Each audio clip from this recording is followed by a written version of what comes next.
मुझे सर 4 साल में पहली बार बोलने का मौका मिला है। नहीं, आप मजबूरी को समझिए और मेरा तो ये भी नहीं ठिकाना है कि कब तक बोलने का मौका मिलेगा। Shri Abbas Ansari ji, Suhel Dev, Bharatiya Janata party, Bharatiya Samaj party. धन्यवाद अध्यक्ष जी। मैं आपका तहे दिल से शुक्रगुजार हूं कि आपने मुझे माननीय राज्यपाल महोदया के अभिभाषण पर बोलने का मौका दिया। माननीय अधिष्ठाता महोदय, मैं जिस विधानसभा क्षेत्र मऊ से चुनकर आता हूं, ये एक बुनकर बहुल और किसान बहुल क्षेत्र है और यहाँ पे मैं अपने सभी साथी विधायकों को मैंने सुना जिन्होंने बताया कि हमारी सरकार ने ये कर दिया, वो कर दिया, बहुत सारी बातें, मगर उसमें मैं अपनी बातों को भी रखना चाहता हूं क्योंकि हमारा मऊ एक ऐसा क्षेत्र है जहां आज भी एक छोटा जनपद होने के कारण पूर्वांचल का एक हिस्सा है और पूर्वांचल में मऊ एक छोटा जनपद है जहां का सदर हॉस्पिटल, मऊ सदर हॉस्पिटल जो है वो मात्र 70 बेड का हॉस्पिटल है, जहां प्रतिदिन पिछले 6 महीने का अगर आंकड़ा उठाकर देखा जाए तो 200 से ज़्यादा पेशेंट वहां पर हमेशा रहते हैं। माननीय चेयर से मैं अनुरोध करूंगा कि आपके माध्यम से मेरी ये रिक्वेस्ट हो कि मेरा मऊ सदर जो सीट है उससे दो राष्ट्रीय मार्ग गुजरते हैं। एक तो हमारा ये एक्सप्रेसवे गुजरता है, पूर्वांचल एक्सप्रेसवे, दूसरा गोरखपुर से बनारस वाला जो मार्ग है वो गुजरता है, मगर उसके बाद भी हमारी विधानसभा क्षेत्र में कोई भी ट्रॉमा सेंटर नहीं है, जिससे अगर कोई घटना घट जाती है तो पेशेंट को मिनिमम, जो कि हमारे क्षेत्र से 100 किलोमीटर की दूरी पर जो भी अच्छा बेहतर हॉस्पिटल है वहां या लखनऊ आना पड़ता है और रास्ते में उनकी मृत्यु हो जाती है और जो कि एक अपूर्व घटना होती है जिसकी कोई भी पूर्ति नहीं की जा सकती। मैं आपके माध्यम से अनुरोध करूंगा कि अध्यक्ष जी, मेरी विधानसभा बुनकर बहुल क्षेत्र है और बुनकर लोग बड़ी बड़ी मशीनों से काम करते हैं। अक्सर ऐसी घटना और दुर्घटना घट जाती है जिससे घायल होने वाले व्यक्ति को इंस्टेंट ब्लड लॉस होता है और जिस कारण स्वास्थ्य सेवा बेहतर ना होने के कारण मिनिमम जो स्वास्थ्य सेवा भी होनी चाहिए वो भी ना मिलने के कारण वहां पर ये दिक्कत सामने आती है और लोगों की जान जाती है। अध्यक्ष जी, मैं आपसे ये अनुरोध करूंगा आपके माध्यम से कि हमारे यहाँ मऊ का जो डिस्ट्रिक्ट हॉस्पिटल है उसमें ऑक्सीजन जनरेशन प्लांट नहीं है, जो कि आज के समय में बहुत ज़्यादा जरूरी पड़ जाता है क्योंकि सिलेंडर से सप्लाई होने वाली जो गैस है अगर किसी माध्यम से ऑक्सीजन खत्म हो जाता है तो एक बहुत बड़ी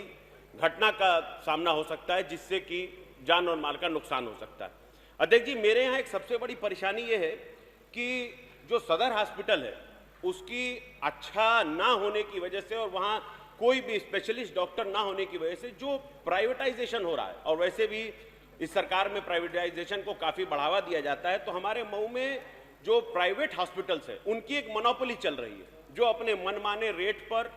लोगों को हॉस्पिटल में भर्ती करते हैं और उनसे मनमाना रेट वसूलते हैं और ठीक से इलाज तक नहीं मौजूद हो पाता है। तो माननीय अध्यक्ष जी, मैं आपसे ये अनुरोध करूंगा कि मेरे इस प्रस्ताव को भी भरा जाए, रखा जाए उसमें, और हमारे यहाँ मऊ के जो हॉस्पिटल है उसमें इन सुविधाओं को भी ऐड किया जाए। अध्यक्ष जी, मैं एक बड़ी महत्वपूर्ण बीमारी है जो हमारे मऊ में लोगों को बहुत परेशान कर रही है, थैलीसीमिया नामक एक बीमारी है। इस बीमारी में हड्डी के अंदर जो बोन मैरो होता है उसमें खराबी आ जाने के कारण व्यक्ति बहुत ज़्यादा परेशान हो जाता है, दर्द से जूझता है। पीड़ित को हर 15 दिन में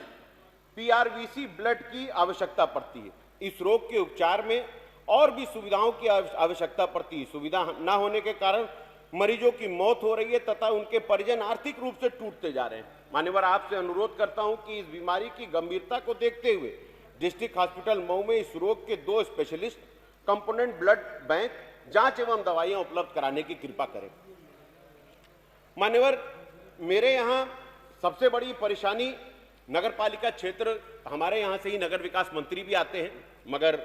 जो भी कारणवश हो मैं अपनी परेशानी आपके सामने अपने मऊ की रखता हूँ कि मेरे नगर पालिका क्षेत्र में 25% आबादी जो कि एक गंदे पानी के नाले के खुले होने की वजह से परेशान है। ये 500 मीटर लंबा नाला करीब 27 फीट चौड़ा है मानवर, और 27 फीट चौड़ा नाला जब भी बारिश का मौसम आता है, खुला हुआ नाला, उसमें पानी भर जाता है पानी बढ़ने के कारण तरह तरह की बीमारियां पैदा होती हैं, कभी छोटे बच्चे उसमें गिर जाते हैं, कभी उसमें कोई जानवर गिर जाता है और जान और माल का भारी नुकसान हो जाता है। तो माननीय चेयर से मैं अनुरोध करूंगा कि आप मेरी तरफ से मेरी इस चीज को पहुंचाएं और किसी भी तरह उस नाले को बनवाने की कृपा करें, क्योंकि आगे 2 महीने 3 महीने बाद बरसात का मौसम शुरू हो जाएगा और फिर से इन घटनाओं से हमारे नगरपालिका क्षेत्र को बहुत दिक्कत होगी। माननीय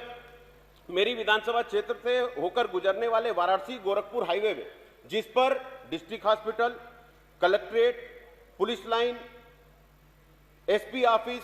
तहसील, विकास भवन, आरटीओ ऑफिस तथा कई स्कूल, कॉलेज और प्राइवेट हॉस्पिटल हैं, वो रास्ता बिल्कुल क्षतिग्रस्त हो चुका है, मगर उस पर कोई काम नहीं हो रहा है। मैं आपसे अनुरोध करूंगा कि उस रास्ते को काम करने के साथ साथ, उसको बेहतर बनाने के साथ साथ उसको 4 लेन में करने की कृपा किया जाए, ताकि ट्रैफिक जाम से और जो परेशानी हो रही है उससे भी लोगों को आराम मिल सके। मेरी विधानसभा क्षेत्र सदर मऊ नगरपालिका क्षेत्र स्थित बंधा रोड, डेढ़कुलिया घाट से खेदूपुरा भदेसरा होते हुए बख्तावरगंज मार्ग को 4 लेन कराना बेहद जरूरी है, ताकि हमारे नगरपालिका क्षेत्र को जो भारी ट्रैफिक है उससे छुटकारा मिल सके। मेरे यहाँ विकासखंड रतनपुरा है, रतनपुरा में विकासखंड ग्राम ठेचा है, टिपर 7 में तमसा नदी पर गोदाम घाट के सामने पुल का निर्माण कराना बेहद जरूरी है, क्योंकि लोगों को इसकी बड़ी समस्या हो रही है इसकी वजह से। अध्यक्ष जी, मेरी विधानसभा क्षेत्र में ग्राम गाढ़ा में योगपुर हॉस्पिटल की पुरानी चारदीवारी टूट गई है, जिसकी वजह से आवारा पशु उसके अंदर आ जाते हैं और बड़ी परेशानी होती है। माननीय सदस्य जी, समय देखें। मात्र 30 सेकंड दूंगा सर। आप लिख के दे दीजिए, ये आ जाएगा। मुझे सर 4 साल में पहली बार बोलने का मौका मिला है। नहीं, आप मजबूरी को समझिए, और मेरा तो ये भी नहीं ठिकाना है कि कब तक बोलने का मौका मिलेगा, आप जानते हैं। नहीं, आप बोलेंगे। तो इसलिए मुझे मेरी बातों को सुन लीजिए साहब। मेरे यहाँ सबसे बड़ी दिक्कत एक है कि किसी भी, चाहे वो शहर का इलाका हो या देहात का इलाका हो, किसी भी हॉस्पिटल में डॉक्टर्स की कमी है और स्पेशलिस्ट तो है ही नहीं सर। इसके लिए मैं आपसे अनुरोध करूंगा कि मेरी इन गुजारिशों को आप अपने साथ जोड़ते हुए और सबकी गुजारिशों के साथ जोड़ते हुए मेरी मऊ सदर विधानसभा को भी विकसित करें, ताकि मैं भी अगली बार जब अपनी बात रखूं तो उसके साथ साथ बहुत धन्यवाद माननीय सदस्य।